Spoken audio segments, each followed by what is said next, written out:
I knew that I would have to walk into places and trust myself, even if my walk would be shaky.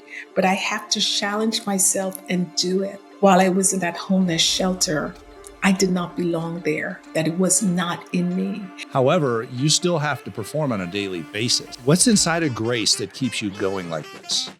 Welcome to Start With a Win, where we unpack franchising, leadership, and business growth. Let's go.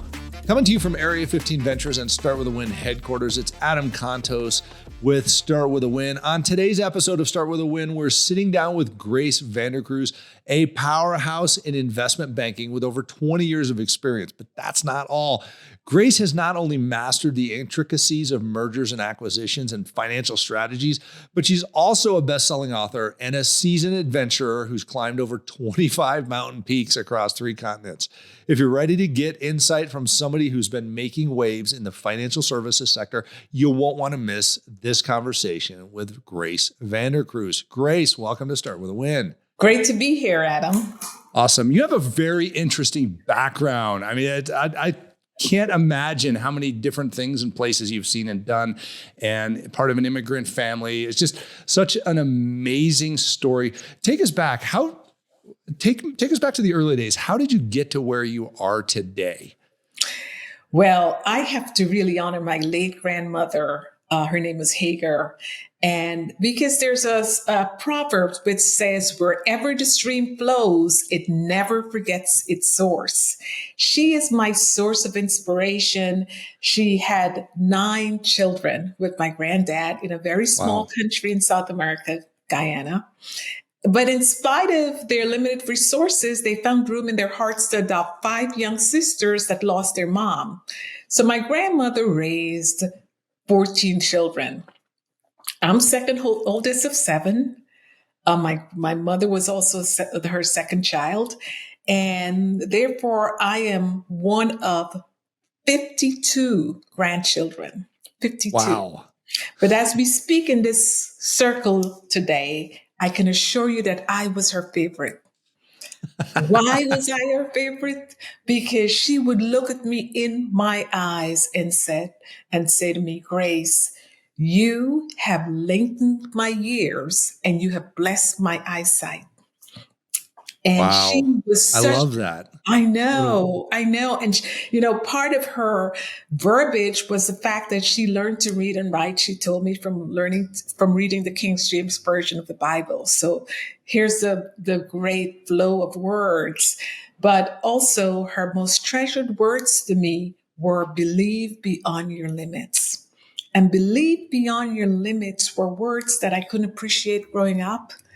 However, they became more and more meaningful to me as I climb mountains and as I sit on corporate boards and I've navigated the corporate ladder on Wall Street and also have my own entrepreneurial business. I know what believe beyond your limits mean and how it resonates with me. That's amazing. So you grew up in New York in an immigrant family. Yes. That is not an easy task, but it is something that, is super inspiring. Tell us a little bit about growing up that way. Sure. So I was actually born in South America, came to New York when I was 14. So in the midst of my impressionable teenage years, I had the opportunity to experience a drastically different culture. And from an early age, learn how to pivot very quickly. We lived in Bed-Stuy, Brooklyn, and in that kind of community, it is, it's a very difficult environment for a young woman to start life in. But what was amazing was because I had immigrant parents, their view of what possibilities and opportunities are is just so expanded, that every day I had a chance to go focus on education and will have opportunities that are limitless. And so I was very innovated or energized, I should say, in a learning environment. And the fact that I was in school, I majored in accounting right away after I took an aptitude test, and the counselor told me I should major in accounting. Major in accounting to me it was easy as breathing. For every debit, there's a credit. The trial balance balances. My linear mind really took to this field. And so excelling academically helped me to adjust tremendously to what would have been a very difficult transition. Wow. And so my understanding is you finished your undergrad while you're in a homeless shelter. Is that Yes. correct? How Yes. did that happen? That happened because I was commuting in my undergrad years, and between my second and third year, on a beautiful summer day, I went home as I normally would around 4 in the afternoon. As I turned the corner of my block, I saw the tremendous sirens and fire and police cars and so forth. As I walk closer, it's that sinking feeling that this chaos is all centered around our small brownstone where my family, my mom, dad, and 6 siblings share a family of 9, just up in flames. Wow. And I think in that moment, it was so traumatic that what was supposed to be an American dream for all of us became an American nightmare. Uh, in the midst of the ashes, my dad was determined that we as a family of 9 would stay together. Adam, he always reminded us the saddest day of his life was when he was orphaned at the age of 8 and was separated from his 2 siblings. So he was determined that we stay together.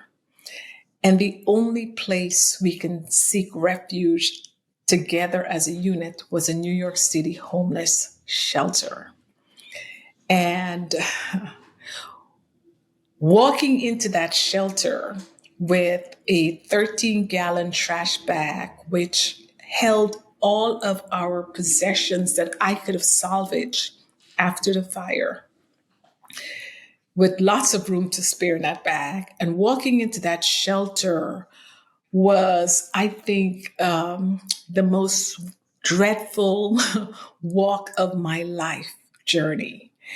But I must say, we were grateful to still be together as a family and to have our lives intact and to know that we are living and breathing. And this is where, at moments like those, where my grandmother's words became real and real to me, of believing beyond your limits, because my grandmother firmly believed that you should never plan your goals based on your current life circumstances.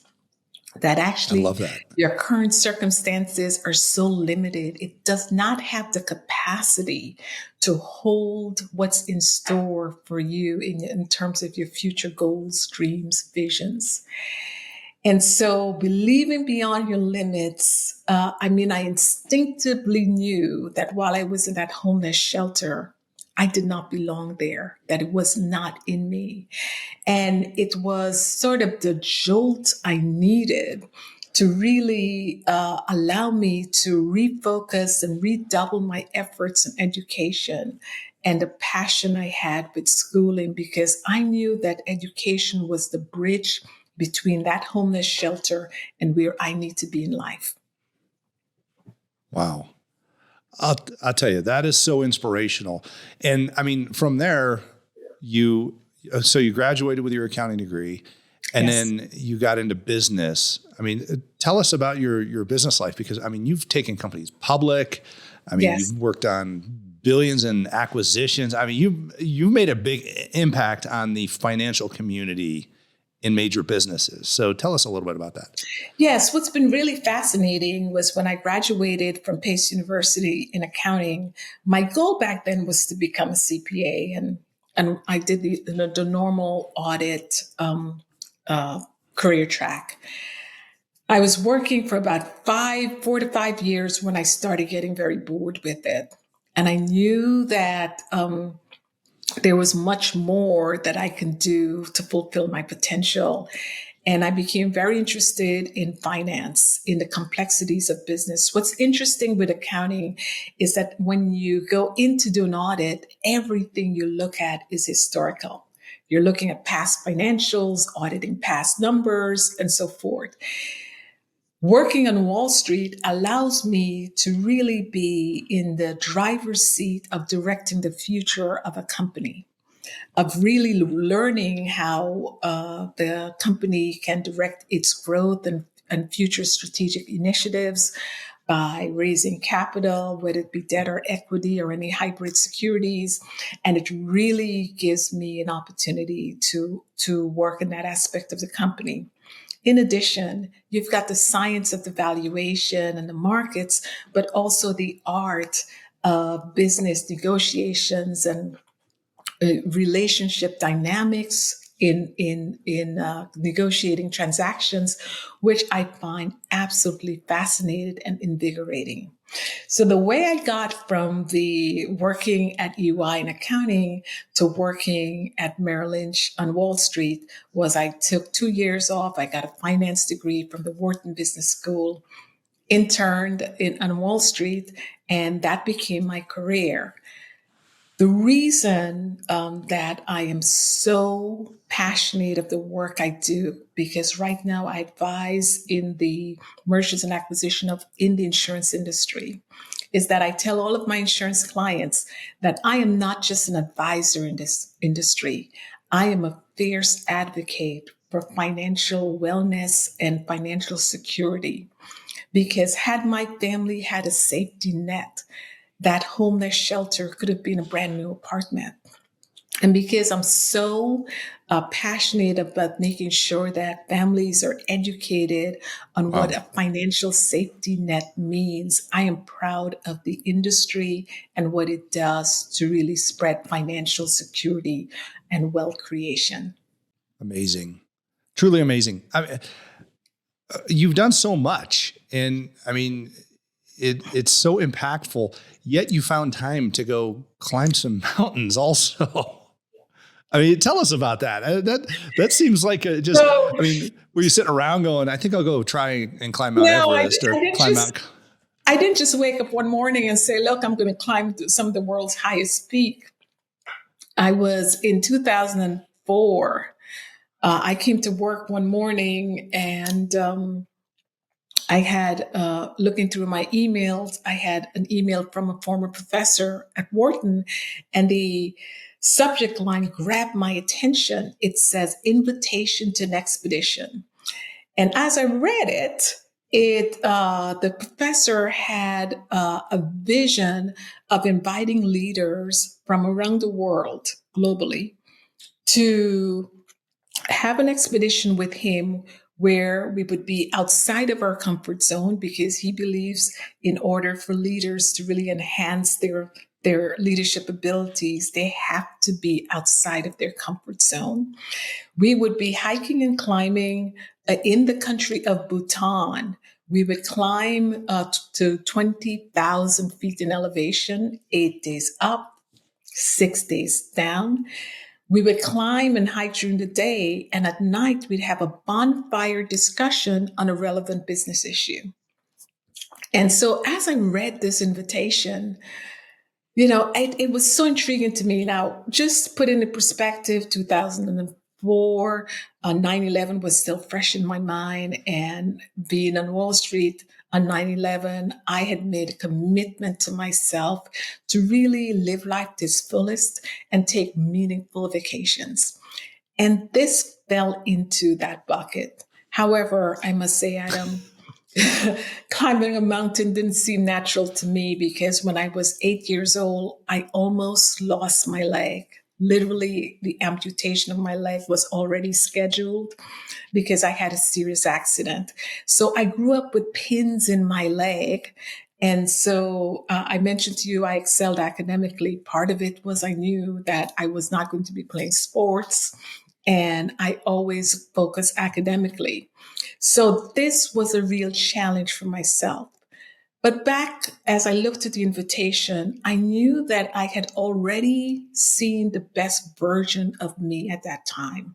I was the first woman, first African American to be promoted to managing director in my unit.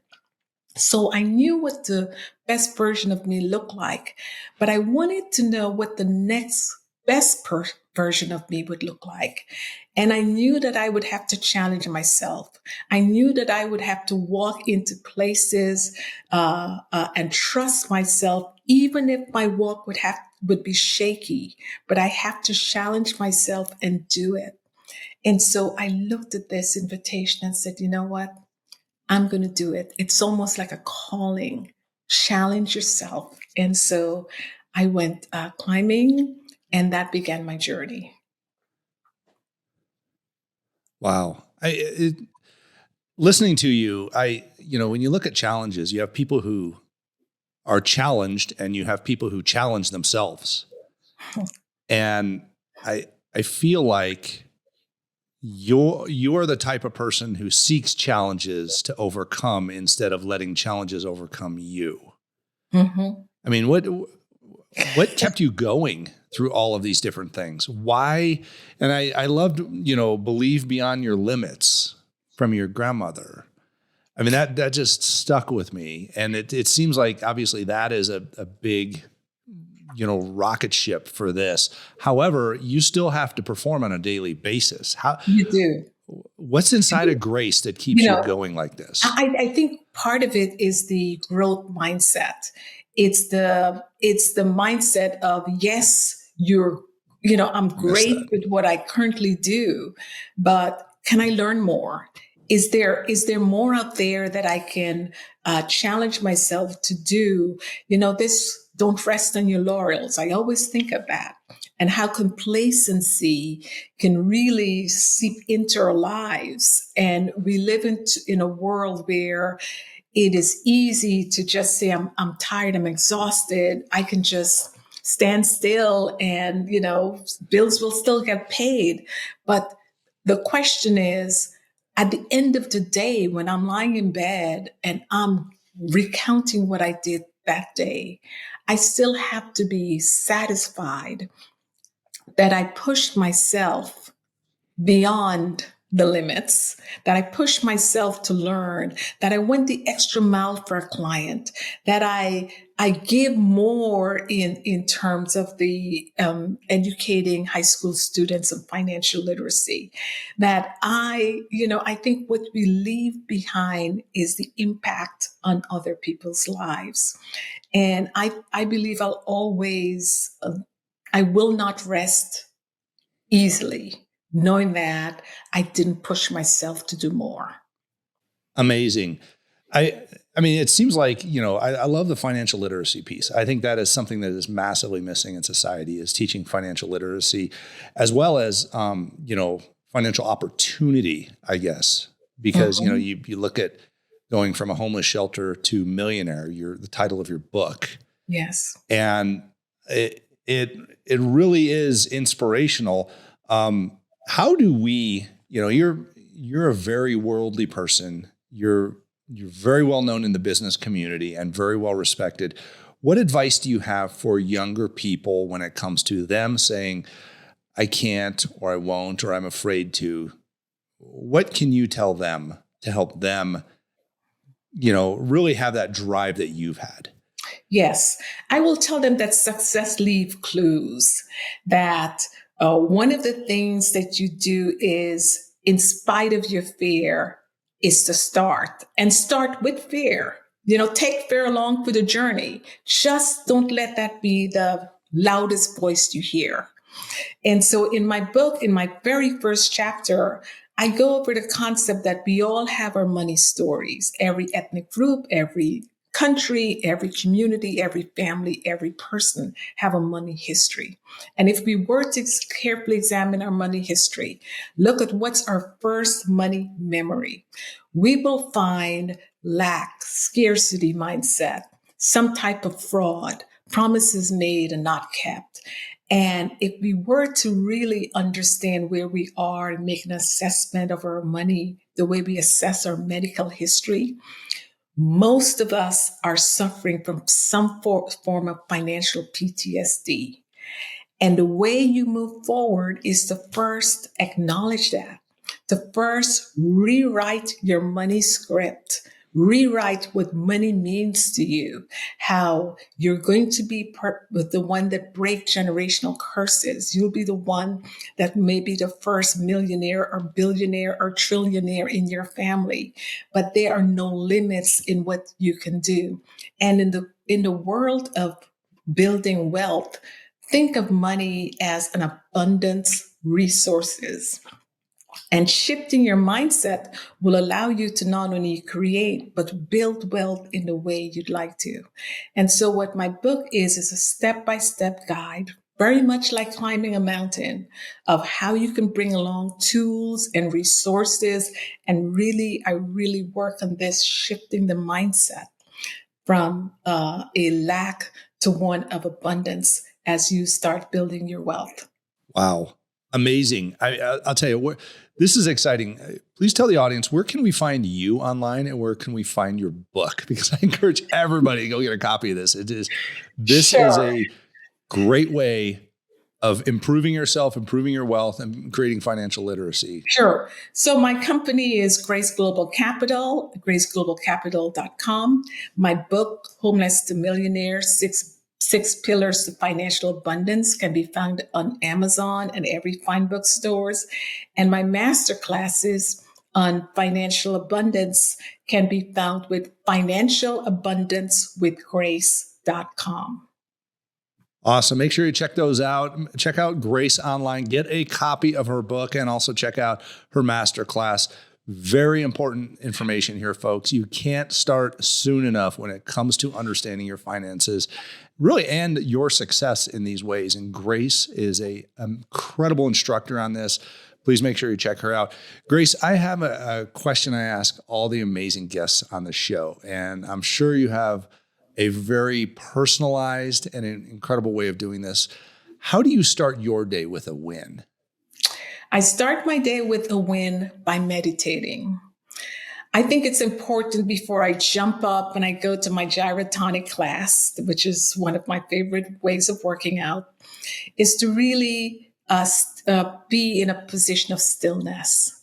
I believe in a position of stillness is where I can begin to really free my mind from the noise that's going to be bombarding me during the day.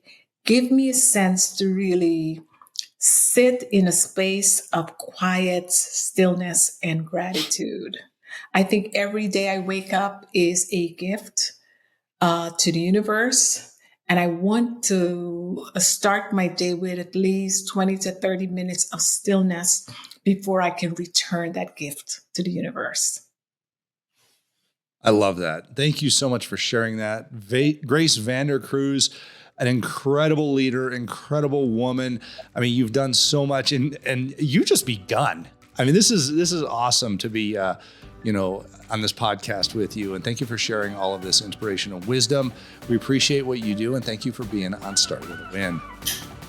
Thank you so much, Adam, for being here. It was such a pleasure to visit with you and the audience.